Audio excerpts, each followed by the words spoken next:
বিসমিল্লাহির রহমানির রহিম।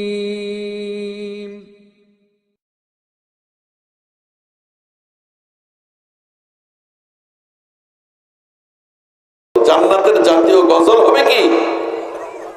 আর রহমান, জোরে বলো সুবহানাল্লাহ। বাংলাদেশের জাতীয় সঙ্গীত আছে না?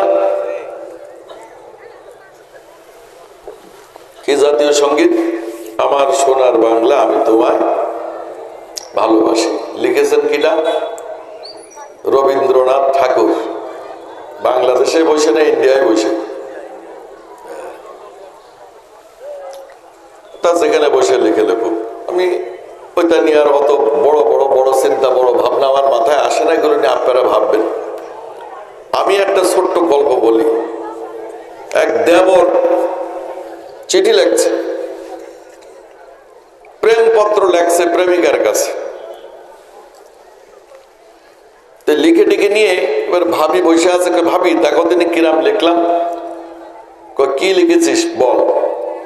তো পড়তে পড়তে বলছে, লিখেছি, প্রিয়া তোমার বিনা দর্শনে আমার হৃদয় মাঝে বৃশ্চিকার দংশন যন্ত্রণা অনুভব করছি। তো এবার ভাবি করছে, এই বৃশ্চিকা তুই জীবনে দেখেছিস কোনোদিন? কয় না। ওর কামড় খাইছিস কোনোদিন? কয় না। তাহলে মিশে কথা লিখলি কেন? জান তো মিশে কথা লিখেছিস। তুই প্রিয়ারে দেখছিস না, তোর খারাপ লাগছে, সোজা কথাই কয়। মিশে কথা লিখলি কেন? বৃশ্চিকা কারে কয় তুই তাও দেখিস নি। বিছে আর কি, কেকড়া বিছে। তার দংশন অনেক ছেলেপেলে দেখিনি। দেখেছিস কাকড়া বিছে কার কয়? দেখেছেন? দেখে তার দংশন জ্বালা আবার হৃদয়ের মাঝে। তুই তো সমস্ত।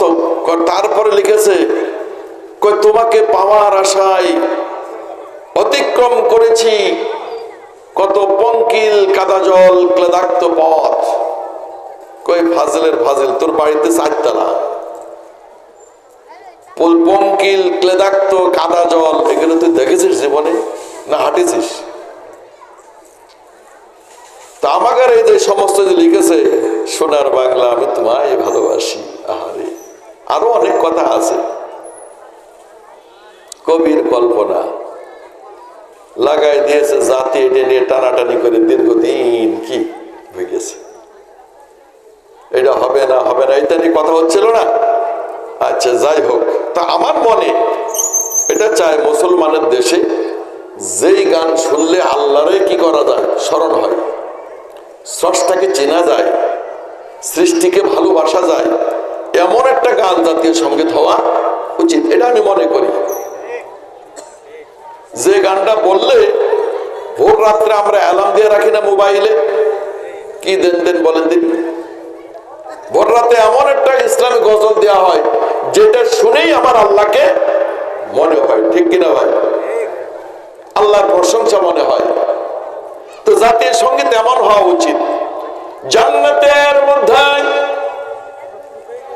সূরা রহমান জাতীয় সঙ্গীত হবে। কেন হবে? আমরা সূরা রহমানের শুরুতে পড়ি কি, বিসমিল্লাহির রহমানির রহিম, আর রহমান, তাই বলি না? আল্লাহ রাব্বুল আলামিন জান্নাতের মধ্যে জান্নাতি মানুষগুলোর সামনে আসবে, তিনি নিজে তিলাওয়াত করবেন, আর রহমান,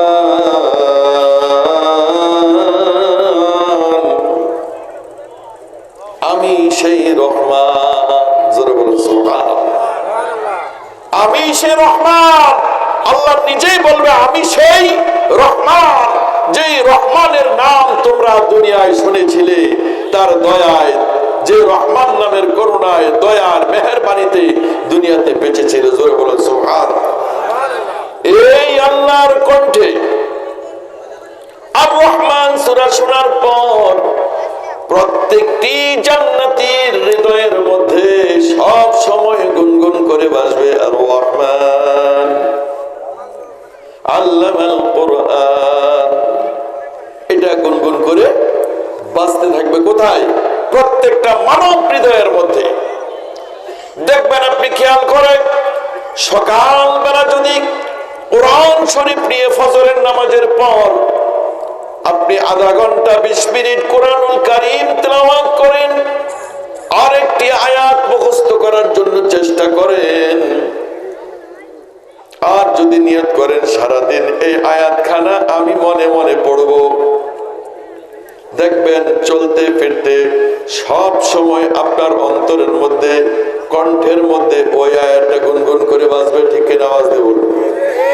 আর যদি সকালবেলা উঠেই আপনি গান, আমারও পরানো যাহা চাই তুমি তাই তাই তাই তাই তাই তাই তাই বল, এরকম গান আছে না? ওই সে রবি ঠাকুরের গান। সকালবেলা যদি এরকম, ওই যে আমাদের কোটচাঁদপুরে দেখতাম কয়েক জায়গায় ইসকনের সাইনবোর্ড পতাকা ঝুলিয়ে দিয়ে সকালবেলা ওর বাড়িতে এটা বাজছে প্রত্যেক দিন সকালে। যখন পুলিশ এই কয়েকদিন ঘাপান দিয়েছে ইসকন কিডা কিডা আছে, ও মোর খোদা, সে পতাকাও গেল, ইসকনে গেল। কয় না স্যার, আমি কোনো ইসকন ফিসকন না। তোর বাড়ির উপরে পতাকা দেখেছি। কই স্যার, আমি তো নামিয়ে ফেলেছি, আমি একদম ভালো হয়ে গেছি। ঠিক আছে? প্রশাসন কারে কয়? হ্যাঁ, ইসকন সোজা। আর এই গান টানা আর বাজে না সকালবেলা। আমি কিরাম হইলো শঙ্কর দা গান করে গেল, কত হয়তো বা ছেড়ে দিয়েছে, ভালো হয়ে গেছে। বেশ, সকালবেলা আপনি যাই পড়বেন, যদি একবার হৃদয়ে গেতে যায়, সারাদিন মনে মনে গুনগুন করে সুর বাজতে থাকবে। ঠিক কিনা? জান্নাতি মানুষগুলো জান্নাতে যাওয়ার পর যখন আল্লাহর কণ্ঠে আর রহমান সূরা শুনবে, তখন তাদের জান্নাতি প্রত্যেকটা মানুষের জাতীয় গজলে রূপান্তরিত হয়ে যাবে সূরা আর রহমান। জোরে বলে সুবহানাল্লাহ। প্রিয় বন্ধুরা আমার, ভাইয়েরা আমার, মুরব্বী বাবাজিরা, একটি কথা মনে রাখেন, যেই সূরা জান্নাতের মধ্যে জাতীয় গজল হবে আল্লাহর কণ্ঠে শুনবেন, বলেন ইনশাআল্লাহ। আসতে বললেন, জোরে বলেন ইনশাআল্লাহ। সেই সূরাটা দুনিয়ার মধ্যে কি যারা এখানে আছেন সবাই পড়তে পারেন বা জীবনে পড়েছেন? দু একবার কথা বলেন, পড়েছেন? এবার আওয়াজ হচ্ছে না। কই যা হবে না হবে না, জান্নাতে যে হবে না, দুনিয়ায় আবার এত ভেজাল কেন?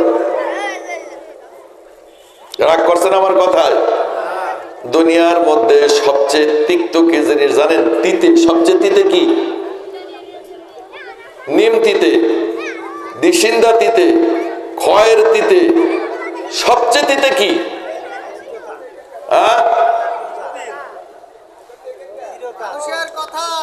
চিরতা। উনি চিরতা বলেছেন। কালো মেঘ। সবচেয়ে বেশি তিতে হলো সত্য কথা, আল হাক্কু মুররুন। সবচেয়ে তিতে হলো সত্য কথা। এই জন্য আমরা মাঝে মধ্যে মিঠে মিঠে কথা বলতে বলতে দুই একটা তিতে কথাও বলি। যেই সূরা জান্নাতীদের জান্নাতি জাতীয় গজল হবে, আল্লাহর কণ্ঠে শুনবেন, আপনার কণ্ঠে কি দুনিয়ায় সেই সূরাটা একবারও পড়া দরকার আছে না নাই? যারা পারেন না কালকে থেকেই শিখবেন, বলেন ইনশাআল্লাহ। ইনশাআল্লাহ বলেন, শিখবো ইনশাআল্লাহ। কেন শিখবেন? ওই যে চারটি বিষয়ের কথা বলেছিলাম, তার এক নাম্বার বিষয় হলো ইলম। চারটি বিষয়ের প্রথম বিষয়ের নাম কি? ইলম। ইলম শিখলে আপনি মানুষ, ইলম না শিখলে অমানুষ। ইলম শিখলে কি? মানুষ। রাগ করছেন? আবার তিতে কথা বললাম। ইলম শিখলে মানুষ, আর যদি আপনি ইলম না শিখেন তাহলে অমানুষ। আল্লাহ রাব্বুল আলামিন বলেন, ও নবী আপনি বলে দিন, কুল হাল ইয়াস্তাবিল্লাযীনা ইয়ালামুনা ওয়াল্লাযীনা লা ইয়ালামুন। নবীজি গো, আপনি জিজ্ঞাসা করেন, যারা জানে, যাদের ইলম আছে, যারা জানে আর যারা জানে না, তারা উভয় কি সমান? আপনারা কি বলেন সমান?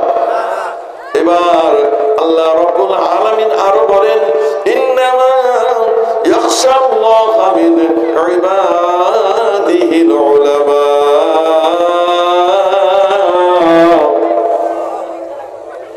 আল্লাহ তাআলা কি সবচেয়ে বেশি ভয় করে আহলে ইলম, আলেমেরা, যার মধ্যে ইলম আছে সে আল্লাহকে সবচেয়ে বেশি ভয় করে। জোরে বলুন সুবহানাল্লাহ।